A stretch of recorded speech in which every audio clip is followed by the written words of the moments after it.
morning and welcome to Trainer TV. In today's episode, I'm going to be talking to Christina Gadd, who's founder of How to Accelerate Learning.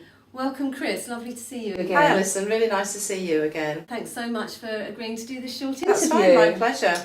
So, Krys, I know that you've come from quite an unusual background, it seems to me, as an accelerated learning specialist now, because I understand that originally you were an IT trainer. Yes, lots and lots of years ago. I won't tell you how many years ago, but I started off as an IT trainer. And if I'd known about accelerated learning then, I think I'd been quite a different IT trainer.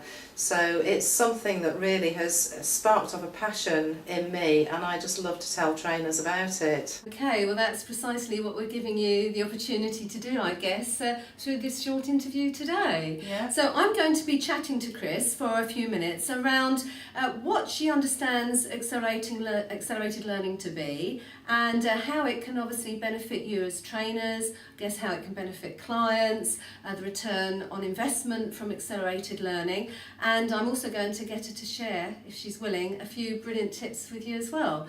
So Krys, to start off with then, tell us a little bit more about accelerated learning. How long have you been running this particular side of the business? It's been going probably a couple of years now, and it's something that I came across I think a few years ago and decided to delve deeper into it. It was something that caught my imagination because some of these statistics around accelerated learning are so compelling. You know, that it can actually improve retention of information by 300 to 400%. Really? Which Wow. when you hear that, you think, I've got to have a look at this. Yeah. And having been an IT trainer who's often put in a lot of effort to learn things and to structure sessions to make sure that people remember stuff, knowing also that people tend to forget about 80% of what they learned within about 9 days.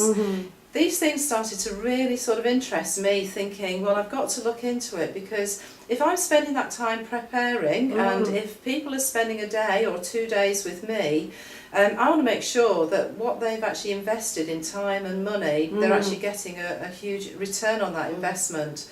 And with accelerated learning, you can actually retain up to 80% of what you've actually learned. Right, so for any clients listening, that's a really, really crucial message, isn't it? Absolutely, yes. And I guess for some of the trainers that might be watching this short video, they've probably heard about accelerated learning, but they probably don't know too much about what it actually is and how the training methodology, if you like, varies from what they might be doing currently. Yeah, and it's funny actually, because I talk to people and I'll say to them that I'm really passionate about accelerated learning, and they'll say, oh, we do that. And I say, that's fantastic, so what is it that you do? And they'll say to me, well, we put posters up and we've got fiddle toys on the table and we play music.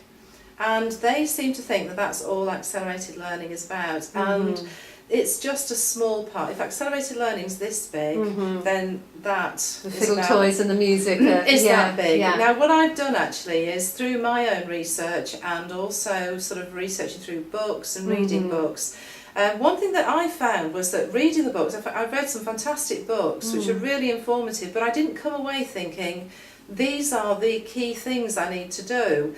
One book that I read had 30 chapters in, each describing 30 different things. And I thought, I can't get my head around this. So what I've done is I've developed what I call my 5 secrets. Right. And if you read any of the text, all of the stuff falls into those 5 key areas. And so what I've done is sort of like bundled it up to make it really easy for people to remember what things they need to do to accelerate learning. And so that's why I share my 5 secrets with them. But they're not really secrets. No. If they bother to actually read the text that I've read, they'd find them out for themselves. But I guess a lot of people haven't got the time to read all of those So you've books. kind of short-circuited all that research and you sort of aggregated it Absolutely. and really distilled it down to 5 key essentials, I guess. Yeah. Okay, well perhaps I'll be persuading you to share at least one of those at the end of this discussion today. Absolutely, Okay. yes. So I know you yourself have described accelerated learning as really sort of inspirational. Can you give us some examples there?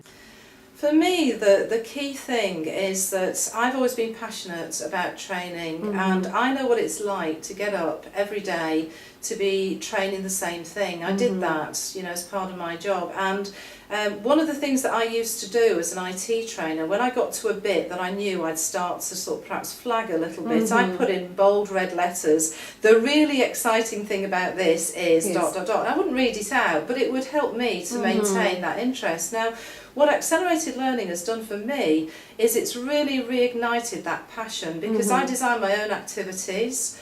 I put less pressure on myself. When I used to be an IT trainer, I used to study around the subject that I was delivering. So if I needed to know this, I would study this, because just in case somebody asked me a question. Just in case. And I put terrible pressure on myself. I used to beat myself up about it, and my preparation time was huge. Well, I did some work with Atos, and Debbie Meddins, the L&D manager, came back to me after running a 2-day workshop with them a few months later, and she said that it's cut down their preparation time by 30%. Wow. So one of the key things is actually how I see myself. Now, I used to see myself as a trainer. Now I call myself a facilitator. And I see that there's a joint responsibility for the learning between myself, the learner, the stakeholders and line managers. So it's not just about them turning up on the day and teach me, Krys. It's about how are you going to prepare yourself to learn? How are you going to get the best out of the learning experience? So it's a combination of things for me. It's keeping it fresh by having a toolkit where I've got lots of new activities to do. It's about being aware that I've got to be a learner too when I'm in that training room. I've got to see what's going on in the group dynamics, And if I see that the group is perhaps flagging a bit or whatever, I'm sort of thinking, right, I'm going to throw this activity in now because I think they need to up the pace, or maybe they're getting a bit too giddy, and I think we need some quiet reflection now, because there are people who really love the activities and will really get into them, but they struggle when it comes to reflecting. But actually, Kolb said that actually to learn best, we've got to go around the whole of the cycle. And that's important to let your learners know that that's what they've got to do to learn best as well. So there isn't any one thing, Alison. I could talk to you all day about all the stuff that it's done, but it has reignited a passion in me. And I want to share that with other trainers, because I know that when they come on my workshops and when they get on my webinars, they are sort of struck by, you know, the variety of stuff that you can do, and I think that's the key. It's given me variety. It stops me being bored as a trainer, and if you're not bored, then the chances are that your delegates are going to be excited as well. Okay, so just to summarise then, just to check that I've pulled out some of the key points here, it's helped you cut down your preparation time dramatically. Yes, definitely. It's definitely made you more passionate, because I can hear that in your voice and I can see that in your face, which is fabulous. And that passion, I'm sure, rubs off on your delegates. It's stressed that the whole learning experience is very much a two-way process. So it's not just about you preparing and over-preparing almost for that just-in-case type question, but it also places a responsibility and an emphasis on the learner to come prepared as well. And these tools and activities allow you to monitor the pacing cues. So, you know, if, as you say, the group's flagging, you know what to introduce, or if you need to build in some time for the reflective theorists in the group, then you've got something just right for that as well. Yes. Okay. So can you talk us through briefly one activity, maybe something simple that everybody watching today could go away and think about and maybe apply? Well, one thing that I like to do is, because people are naturally curious, and quite often, if I get really nice Christmas presents in a nice box, I'll save the boxes, and I'll leave the box on the table for most of the day, and at some point in the day somebody will say to me, Krys, I'm dying to know what's in the box. Right. And what that does is it arouses that curiosity in people and that playfulness that we probably experienced when we were children.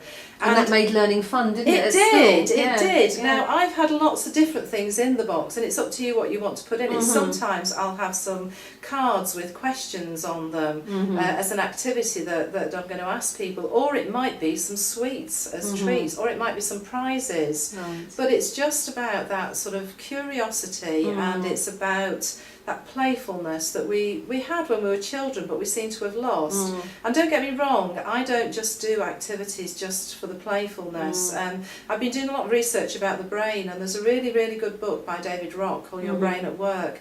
And the interesting thing is, when you're actually having fun, you release dopamine into the bloodstream, and dopamine's associated with reward.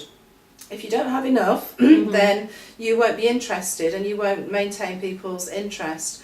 But if you have too much, people can get a bit giddy. A bit high. And a bit high, like you're on drugs. Yeah. And so there's a fine balance between, you know, getting the interest, but also making sure that people don't get too high, as it were, with the activity. So that's why I was saying that if you've got an activity that's very sort of involving and energetic, then bring people down with a bit of reflection.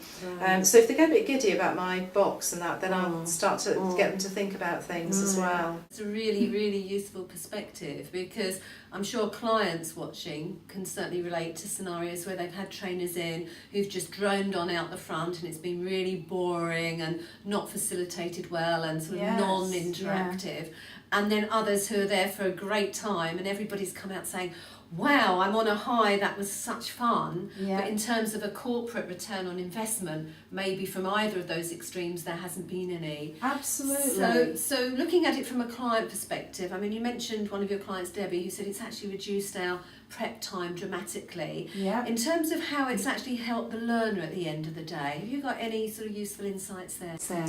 In terms of how it helps the learner, it improves retention, definitely, because what happens is that a big part of accelerated learning is repetition, and I quite often make the joke when I'm doing my workshops in that don't ever be afraid of repeating things. So don't ever be afraid of repeating them. I say this to them because actually at school we used to repeat things. I wrote, didn't we? Yes, absolutely. We're showing our age now. Yeah, we are. We're only young. Cut that bit out. So what happens is that when you're learning things for the first time, it goes into a part of the brain called the prefrontal cortex. Now that's only got a small amount of space in it, so you want to put it in something called the basal ganglia, which is in charge of those repetitive tasks. Things like if anyone can knit, and you see them knitting and watching TV and talking at the same time, that's happening from the basal ganglia.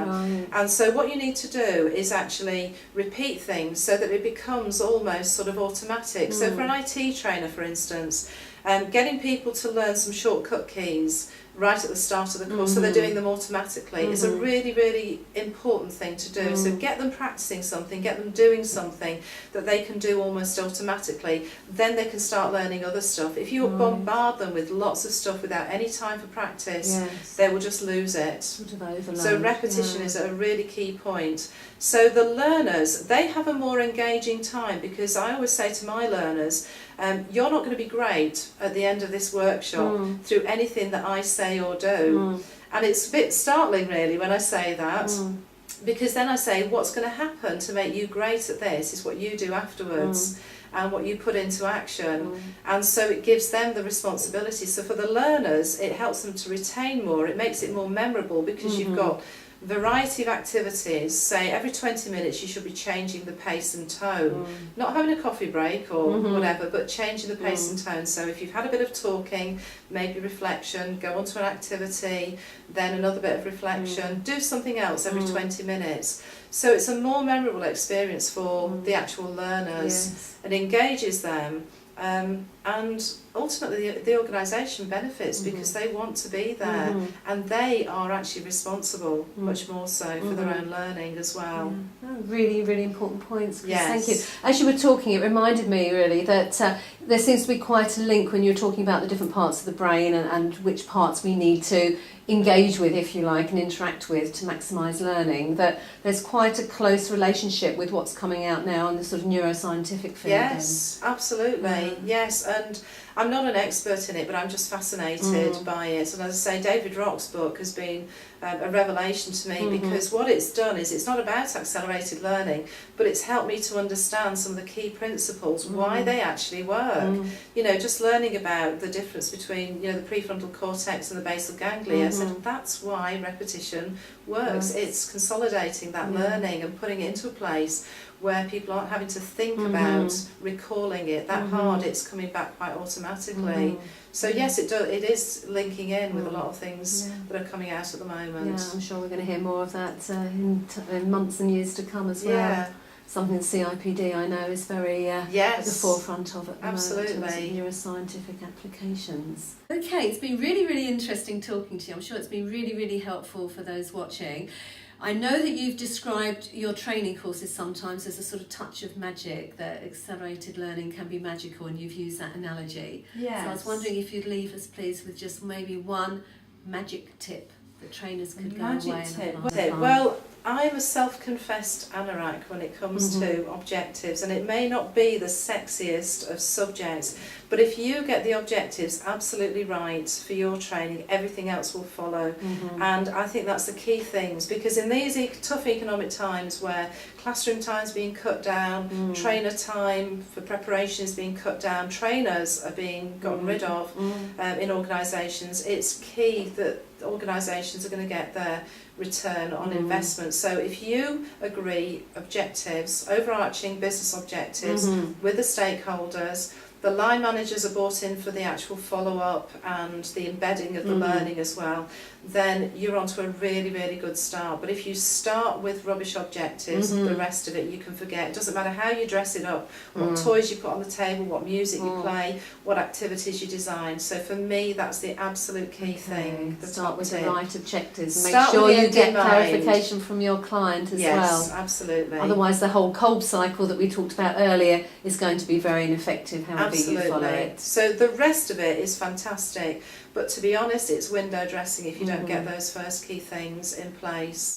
Really brilliant advice. Krys, it's been lovely to chat to you as always. Thank you so much for your time, and no doubt we'll touch base again soon. It's been my pleasure. Best of luck with it. Oh, and how can people get in touch with you? Oh, right, my website, Yes. www.howtoacceleratelearning.co.uk. I run frequent webinars, and also I do a one-day training magician workshop, but also 2-day accelerated trainers masterclass. And if anyone gets the training journal, I had an article published in January about the 5 secrets, so you can find out about the 5 secrets of accelerated learning. Yes, I read that. Great article. Thank you. So there we have it, some great tips from Krys, and you now know how to get in touch with her if you'd like to find out more about accelerated learning and indeed experience some of her fantastic training and events. Thanks so much, and bye for now.